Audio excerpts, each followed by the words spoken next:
Alright, time to snap on Dracovin. Lord and Emperor of the Dracovin Empire, and welcome. It's time to continue our discussion on Advanced Dungeons & Dragons, AD&D.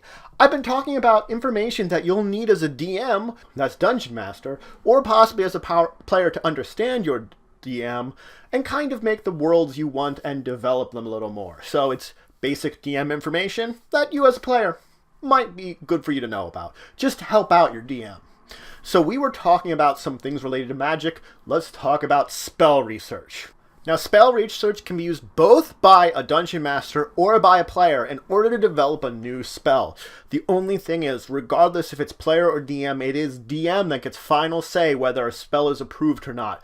So you as a player could make up a spell, but your DM still needs to approve it. Now, when developing a spell, there are a few questions you have to begin to ask about the spell. The first is, what is the overall purpose of the spell? What are you trying to accomplish with it? That's one of the more important ones.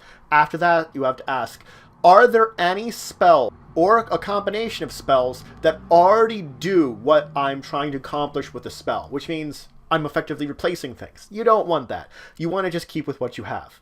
Then you have to ask, would a player be trying to get some kind of advantage by developing this spell?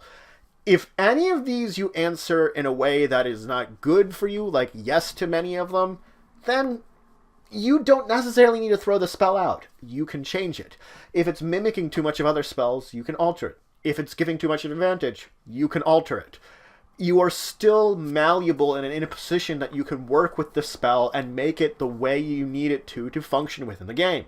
Now you have to look to your spell and you have to figure out what spell level it would be. The first thing you're going to look at is comparing it in damage-wise to another spell, and that would give you an idea of what similar level it would actually be. Otherwise, you're going to have to sort of figure out where it fits in on the spectrum, and again, it's between you as a player or you as a dungeon master to develop where it would fit in here. Once you do that, then of course you do have the option of adding components to it, just similarly as spells do tend to have components. It's optional at this point, though, to really develop that. Now that you've gotten those little basics about your spell, it requires time and money to actually put it together, to actually do the research on it. The amount of time it's going to take is 2 weeks per spell level. That means if it's a 9th level spell, it will take you 18 weeks of development to actually come up with the spell. At the end of the time, you have to make a check similar to what a wizard would use to put a spell into their spell book. If you succeed, you've made the spell. If you fail, you can wait another week and try again.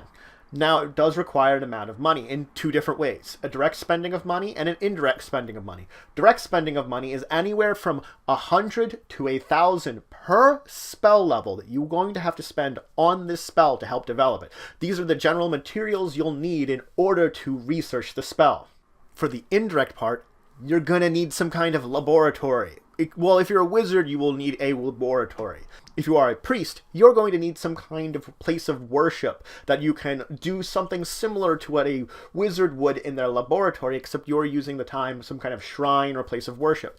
Regardless, both cost the same amount, from 1,000 to 10,000 gold pieces. Generally speaking, if someone is attempting to develop this, you want to make it difficult and time-consuming and money-wise to spend it. So you will put the price of it as a DM according to what would be most appropriate to what the person is at and their goal is for developing this. Now, once you've completed research, you will be able to put that on your spell list and into your spell book. Now, there can be some restrictions. A dungeon master can restrict what a player would be putting into their spellbook, or a wizard would be, but really they should, if they are already watching that and restricting that, they should allow a wizard who's doing research, because it's taking them time and money to put that on as sort of an extra beyond what their restrictions has already been. Now, let's move away from spells into experience, because this is one of the more important parts. This reflects the growth and overall advancement of your characters, and in itself is a system that can be very complex and difficult to master. You might have trouble figuring out the exact experience for a lot of different things and coming up with what is very balanced and fair. The thing is, experience does not just reflect success in many situations or overcoming obstacles. It reflects the difficulty of the obstacles and getting into the challenge, into the competition, experience what is going on. and exactly what it sounds like, experience what is happening. That is where the experience really dwells from, not the fact that they might overcome whatever problem is facing them or accomplish everything they really wish to. Even failure can find experience in it and help develop their characters to the next level. So it isn't really winning per se, it's how well you accomplished or were involved in what you were doing, that how your DM reflects it that you gain.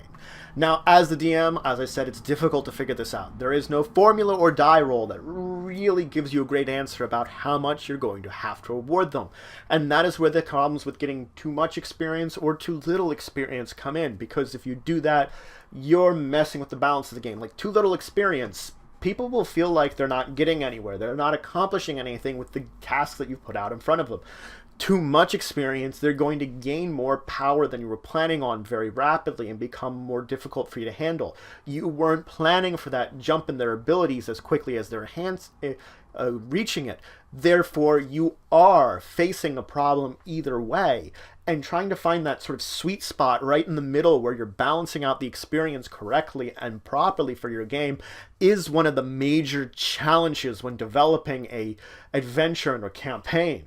You should develop a number of goals which will help you to focus this energy and focus what your characters are doing. Now, there will be 3 goals which you're going to want no matter what. You want to have it that your players are having fun, that their characters survive, and there is some kind of advancement. There is some kind of improvement going on in amongst how the character functions. So, fun, survival, and improvement. And the thing is, you can have adventures that have all 3 of these goals and successfully hit all 3 of these goals. These should be the background to whatever in-game story goals that you're going to build in order to push your characters forward.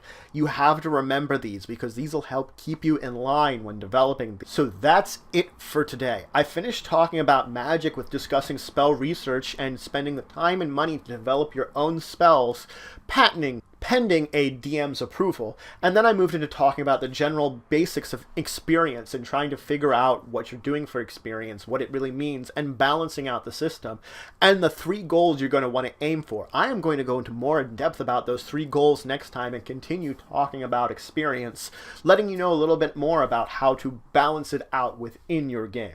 So if you have any questions, comments, anything you want to say, anything you think I left out, please leave in the comments below. Please like, share, and subscribe to support the channel, the Empire, and the work I do. If you want to show any more support for the channel, I do have a Patreon, which is linked in the description below. You can check it out. Regardless, until the next time, I bid you farewell.